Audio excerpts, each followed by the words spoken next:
কি কথাটা বলে ওরা 2 দিনের নেতা, ওরা কি বলছে? আমি যদি ফজলুর রহমান সাহেবকে বলি, আপনারা সবাই বাল পাক না, কিন্তু হাসিনা আপনাদের সামনে কি করে 16 বছর ক্ষমতায় থাকলো? ফজলুর রহমান সাহেবের রাজনীতি করতে করতে ল্যাঙ্গুয়েজ চেঞ্জ হয়ে গেছে। ফজলুর রহমান সাহেবের রাজনীতি করতে করতে তার পিউবিক হেয়ার পর্যন্ত সে কাটে নাই। হাসিনা পেছনে কি আপনি ফিসফিস করে পরামর্শ দিচ্ছেন যার জন্য হাসিনা 16 বছর ক্ষমতা ছিল? যেই ছাত্ররা আন্দোলন করে হাসিনাকে এবং ভারতীয় আধিপত্যবাদকে বাংলাদেশ থেকে তাড়াতে সমর্থ হয়েছে, বাংলাদেশের জনগণের কাছে কার মূল্যায়ন বেশি হবে, আপনার না ছাত্রদের? ছাত্র জনতা। আপনি বলবেন একেবারে আপনার ছেলের মতো বয়স, ওকে ছেলের মতো বয়স, সবার রাজনৈতিক ভাবে আপনারা সামাজিক প্রতিটার মতো রোল প্লে করেছেন গত 53 বছরে। আজকে যদি ছাত্রদের ভিতরে যোগ্যতা নিয়ে, দূরদর্শিতা নিয়ে, তারপরে রাজনৈতিক প্রজ্ঞা নিয়ে, দেশপ্রেম নিয়ে সামনে এসে আপনার চেয়ে বেশি ভূমিকা পালন করে, সেক্ষেত্রে আপনি ফজলুর রহমান ঈর্ষান্বিত হয়ে কিভাবে খোটা দিয়ে আপনি কথা বলে তাদের কাছে গিয়ে সম্মান পেতে চান? ফজলুর রহমান সাহেব, আপনি আমার শত্রু না। ফজলুর রহমান সাহেব, আপনার সম্পর্কে আমার কোনো খারাপ মানসিকতা নাই, কিন্তু এটা কি করছেন আপনি? ফজলুর রহমান যদি দেখেন আপনার একটা সন্তান দেশপ্রেম দিয়ে, উদারতা দিয়ে, শিক্ষা দিয়ে, দূরদর্শিতা দিয়ে, ব্যক্তিগত ব্যবস্থাপনা দিয়ে, নীতিবোধ দিয়ে আপনার মতো বেশি কন্ট্রিবিউট করছে, সেক্ষেত্রে ছেলের নেতৃত্ব মেনে নিতে অসুবিধা কি? আপনি ওখানে বসে এমন একটা ভাব করেন যে আপনি বাংলাদেশের রাজনৈতিক সক্রেটিস নাকি অ্যারিস্টটল, যে আপনার চেয়ে ভালো কেউ জানে না। এসব আপনি কোথায় পাইছেন? আপনি মুক্তিযুদ্ধকে ছাড়বো না, মুক্তিযুদ্ধকে যারা ভুলে যেতে চায় সে আলবদর রাজাকারের বাচ্চাদের নাম আমি ভুলাই দেব। কথাটা খুব বোঝার চেষ্টা করে, সেই এরা হলো আলবদর রাজাকারের সন্তান যারা মুক্তিযুদ্ধ মানে না।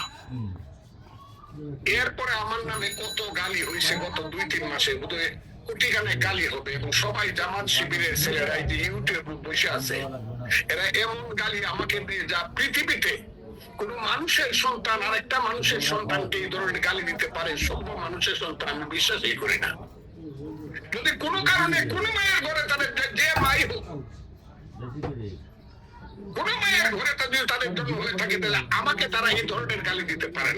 আমি কি কইছি?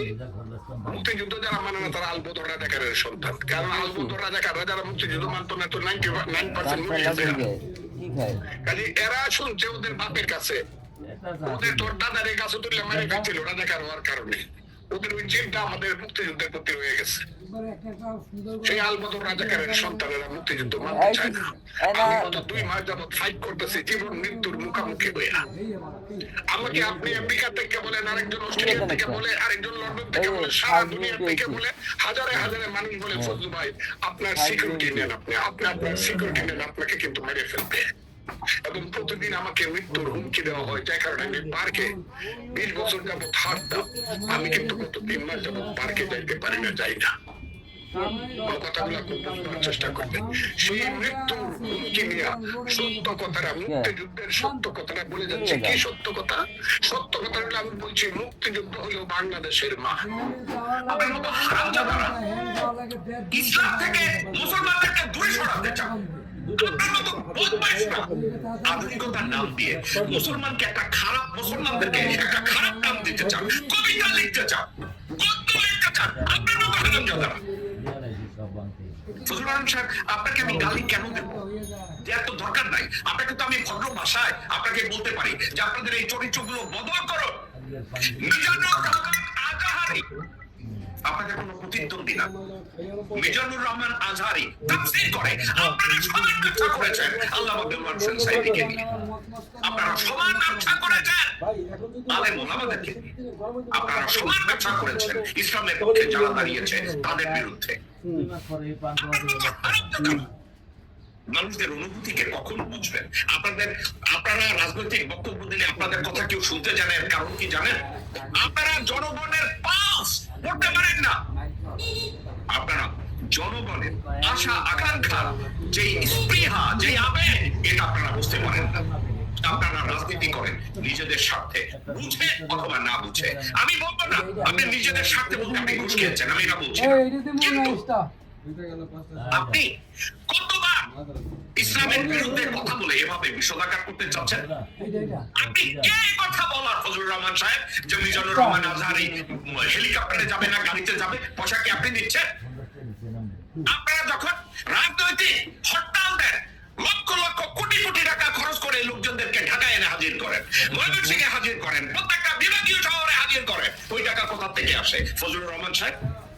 আপনি হঠাৎ করে মিজানুর রহমান আজহারিকে আপনার খারাপ বলতে হলো, কে বাধা দিয়েছে এটা নিয়ে কথা বলতে হলো? Where did you get this sentiment?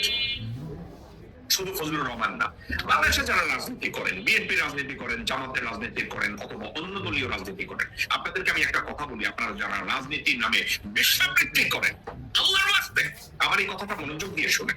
কথাটা কি?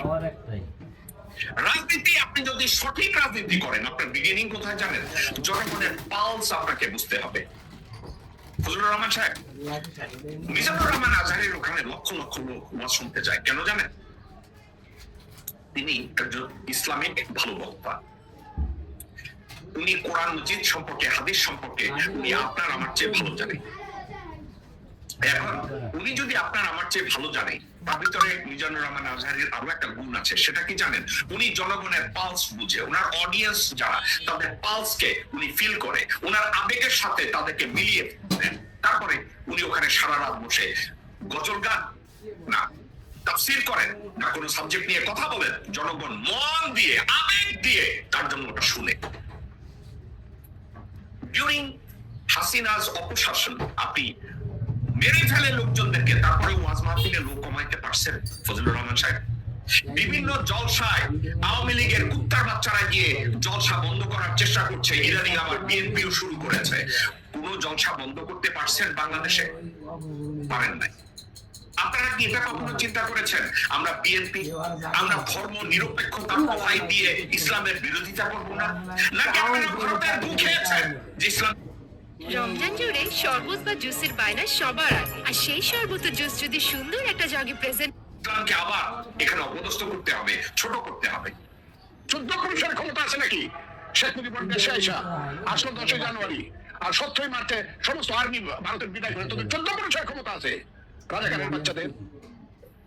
দর্শক বৃন্দ দেখেন, আমি অনেকে আমাকে বলে যে মিল্টন আপনার মুখ খারাপ, আপনি গালি দেন, আপনারা আমাকে বলেন না, কিন্তু আমাকে একটা কথা বলেন, বাংলাদেশের যারা রাজনীতি করে, রাজনীতি করতে গেলে তাদের ভিতরে দুটো জিনিস কি থাকতে হবে না?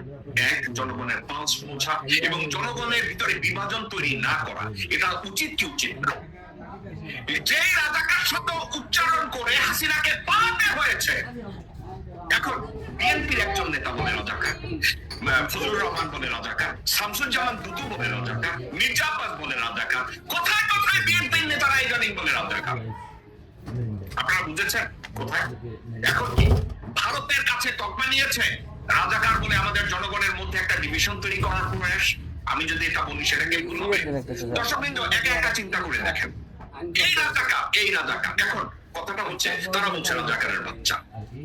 ফজলুর রহমান সাহেব, আপনি কি ভারতের কুত্তার বাচ্চা যে বাংলাদেশের ধর্মপ্রাণ একটা মুসলমানের সন্তানকে জামাত বা শিবির করে এই জন্য তাদেরকে রাজাকার বলবেন? আপনি কি শুয়োরের বাচ্চা? Who are you? বাংলাদেশের রাজনীতিবিদরা রাজনীতি করে জনগণের অনুভূতিকে বোঝার জন্য। বাংলাদেশের রাজনীতিবিদরা রাজনীতি করবে জনগণকে একতাবদ্ধ করার জন্য। বাংলাদেশের রাজনীতিবিদরা রাজনীতি করবে দেশের অস্তিত্বকে রক্ষা করার জন্য। বাংলাদেশের রাজনীতিবিদরা রাজনীতি করবে 17 থেকে 20 কোটি মানুষের কল্যাণ সাধনের জন্য। আপনাদের রাজনীতি করার উদ্দেশ্য যদি এটা হয় যে রাজনৈতিক দলগুলো নেতারা এমন ভাবে মন্তব্য করবে, ঢালাও ভাবে, যে রাজাকারের বাচ্চা, উনি বলছে শেখ মুজিবুর রহমান না হলে সৈন্যদের পাঠানো হতো না। ফজলুর রহমান সাহেব, আপনার শিক্ষাকে আমি এখন কোশ্চেন করি, আপনার দূরদর্শিতাকে আমি কোশ্চেন করি, আপনার যোগ্যতাকে আমি কোশ্চেন করি। আপনি একটা অযোগ্য বুড়া, আপনি একটা বুবড়ি, আপনি একটা গাবর। কি জন্য জানেন? আপনারা সিম্পলিসিটি দিয়ে দেখেছেন মুজিব শেখ বাংলাদেশ থেকে ভারতীয় সেনাদের তাড়িয়েছেন। উনি যদি বাংলাদেশের সেনাদের ভারতীয় সেনাদেরকে বাংলাদেশ থেকে তাড়িয়ে থাকে, তাহলে পরবর্তীতে বাংলাদেশে 25,000 রয়ের সেল কেন পাওয়া গেল? ফজলুর রহমান সাহেব, আপনি কি আমার এই কথার জবাব দিবেন? আজকে আপনারা আপনি খুব গর্ব করে বলছেন মুজিব শেখ বাংলাদেশ থেকে ভারতীয় বাহিনী, ওটা ছিল সিম্বলে, ভারতীয় বাহিনীদেরকে ইউনিফর্মে যারা পড়া ছিল তাদেরকে তাড়িয়েছে। সত্যি কথা, ওকে তাড়িয়েছে, কিন্তু ইউনিফর্মের বাইরে সিভিল ড্রেসের যেই সব 25,000 সেল রয় বাংলাদেশের ছিল, 25 বছরের দাসত্ব চুক্তি ছিল, এই স্বাক্ষরগুলো মুজিব শেখের লক্ষ্যদর্পণে হয় না? ফজলুর রহমান সাহেব, আপনি বাংলাদেশের একজন ইমানদার মুসলমানের সন্তানকে রাজাকারের বাচ্চা বলছেন, আর আপনি ভারতীয় কুত্তার বাচ্চা, ভারতীয় বিশ্বের বাচ্চা, আপনি এর কথা জবাব দিবেন? আপনি কি বলবেন 25 বছরের চুক্তি কে সাইন করেছিল? আপনি কি বলবেন ফারাক্কার বা উদ্বোধন করার জন্য 2 সপ্তাহের অনুমতি কে দিয়েছিল? ফজলুর রহমান সাহেব। সিরাজ সিংটাকে কে খুন করেছিল? ফজলুর রহমান সাহেব। তখন ইস্টার্ন আর ওয়েস্টার্ন ইউরোপে কেউ জুলিও কুরি নেয় না, আপনাদের মুজিব শেখ রাশিয়ায় গিয়ে, সোভিয়েত ইউনিয়নে গিয়ে ওটা নেয় না বলদের মতো। মুজিবিনরা শীর্ষ বৈঠকে ফারাক্কা নিয়ে কোনো সমাধান করতে পারে নাই, এই ব্যর্থতা, এটা কি আপনি জানেন না ফজলুর রহমান সাহেব? তো কোন গোলামের কথা বলতে আসছেন, লেকচার দিতে আসছেন যে মুজিব বড় বাল ছিঁড়েছে? নিজেকে কেন এত ছোট করছেন? এখন বাংলাদেশ জাতীয়তাবাদী দলের সিদ্ধান্ত মেকারদের আপনাদেরকে আমি যদি বলি যে একে একে একটু চিন্তা করে দেখুন, আপনারা ফজলুর রহমানের মতো বহু নেতাকে আপনারা দলে টেনেছেন আওয়ামী লীগ থেকে, কেন টেনেছেন আপনারা ভালো জানেন। ওনারা আপনাদের জন্য অ্যাসেট না লায়াবিলিটি, এটা কি আপনাদের নির্ধারণ করার সময় নেই? আপনাদের সময় আসেনি?